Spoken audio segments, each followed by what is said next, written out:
अगली बड़ी खबर राजधानी रायपुर से है। बता दें, कांग्रेस प्रदेश प्रभारी सचिन पायलट आज छत्तीसगढ़ के दौरे पर रहेंगे।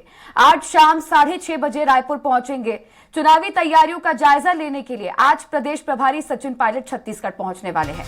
प्रदेश के वरिष्ठ नेताओं से चुनाव की रिपोर्ट मांगी जाएगी।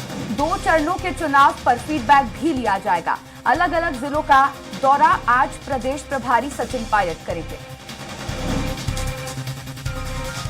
चलिए, अब इसी पर ज्यादा चर्चा करने के लिए संवाददाता दिलीप मेरे साथ लगातार लाइव बने हुए हैं।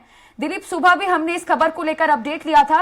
कांग्रेस प्रदेश प्रभारी सचिन पायलट आज छत्तीसगढ़ के दौरे पर रहेंगे। तमाम मुद्दों पर चर्चा की जाएगी। जिस तरह से हमने देखा कि मतदान 2 चरणों में मतदान पूरे हो चुके हैं, तो कांग्रेस की तरफ से आज इस पर फीडबैक लिया जाएगा और कार्यकर्ताओं को शायद रिचार्ज भी किया जाएगा प्रदेश प्रभारी की ओर से।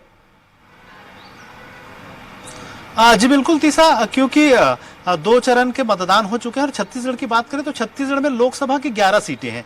11 में से 4 सीटों पर मतदान हो चुका है और इन 4 सीटों में क्या स्थिति है पूरे प्रदेश में, किस तरह के जो माहौल बने हैं और किन किन सीटों में ये जीत रहे हैं, कहाँ क्या पेच फंसा है, इन तमाम चीजों को लेकर बड़े नेताओं के साथ, पीसीसी के पदाधिकारियों के साथ जो प्रदेश प्रभारी है सचिन पायलट, वे चर्चा करेंगे, जानेंगे, फीडबैक लेंगे। साथ ही साथ क्योंकि आगामी समय में 7 जुलाई को तीसरे चरण में 7 सीटों पर मतदान होने, इन 7 सीटों को लेकर भी रणनीति तैयार की जाएगी कि कहां क्या कमियां रह गई है।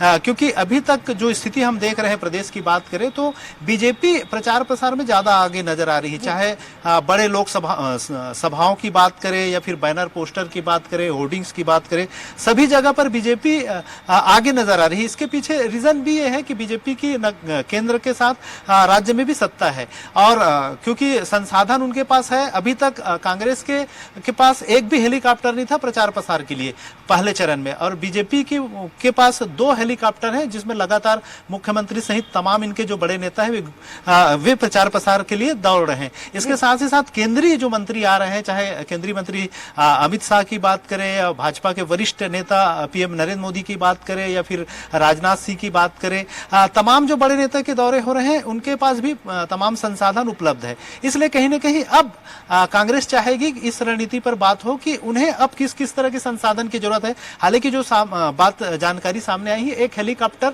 अब कांग्रेस ने भी रेंट पे ले लिया है। यहाँ छत्तीसगढ़ में जो कांग्रेस के तमाम जो बड़े नेता है वो 7 लोकसभा क्षेत्र में दौरे करेंगे और प्रचार प्रसार अभियान को और तेजी देंगे। लेकिन इसमें और क्या क्या कमी रह गई है, क्या बेहतर किया जा सकता है, इन तमाम चीजों को लेकर और साथ ही साथ आने वाले समय में जो इनके राष्ट्रीय नेताओं के दौरे होने हैं, उनके सभा होना है, चाहे राहुल गांधी की सभा की बात करें जो 29 अप्रैल को बिलासपुर में होने वाली है, चाहे मल्लिकार्जुन खड़गे की जो सभा है 30 अप्रैल को होना है, ये जांजगीर चांपा लोकसभा क्षेत्र के अंतर्गत, 3 दौरों को लेकर भी। इसके अलावा कांग्रेस की राष्ट्रीय महासचिव प्रियंका गांधी की भी दौरे होने वाली है, उनकी भी सभा होंगी। 3 तमाम जो सभा होने वाली है उनकी तैयारियों को लेकर भी किस तरह से उनकी सभा हो और किस तरह से मैसेज लोगों तक पहुंचे, इसको लेकर भी एक रणनीति बनाई जाएगी और तमाम चीजों को लेकर जानकारी ली जाएगी। साथ ही साथ बैठक होंगे और फिर सभी जगहों पर दौरे भी कर सकते हैं प्रदेश प्रभारी सचिन पायलट। जी बिल्कुल दिलीप, जिस तरह से आपने बताया भारतीय जनता पार्टी लगातार ताबड़तोड़ सभाएं कर रही है, लेकिन कांग्रेस शायद इसमें थोड़ी पिछड़ती नजर आ रही है। एक मुख्य कारण चुनौती के लिए कांग्रेस का यह भी है कि पूरे छत्तीसगढ़ में, प्रदेश भर में जो मोदी फैक्टर है, मोदी मैजिक है, वो बढ़ चढ़कर लोगों के बीच अभी तक काम कर रहा है। विधानसभा में तो था ही और अभी तक काम कर रहा है। तो ये भी एक बड़ी चुनौती है कांग्रेस के लिए, जिस पर कांग्रेस को काम करना चाहिए कि इससे कैसे आगे बढ़ा जाए।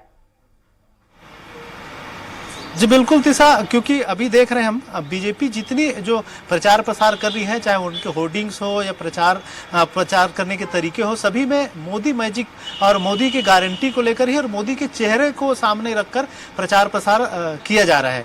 और हर लोकसभा क्षेत्र में मोदी के बड़े बड़े जो बैनर्स है, होर्डिंग्स है लगाई गई है। प्रधानमंत्री नरेंद्र मोदी के चेहरे पर ही बीजेपी और उनके जो 10 साल के कार्यकाल है और उनके जो प्रमुख जिस तरह से फैसले हुए हैं उनके कार्यकाल में, चाहे धारा 370 की बात करें, राम मंदिर की बात करें या जितनी बड़ी जो मुद्दे जिनको वो भुना पाए हैं, उन तमाम चीजों को सामने रखकर ही बीजेपी के तमाम जो बड़े नेता हैं वो जनता के बीच जा रही।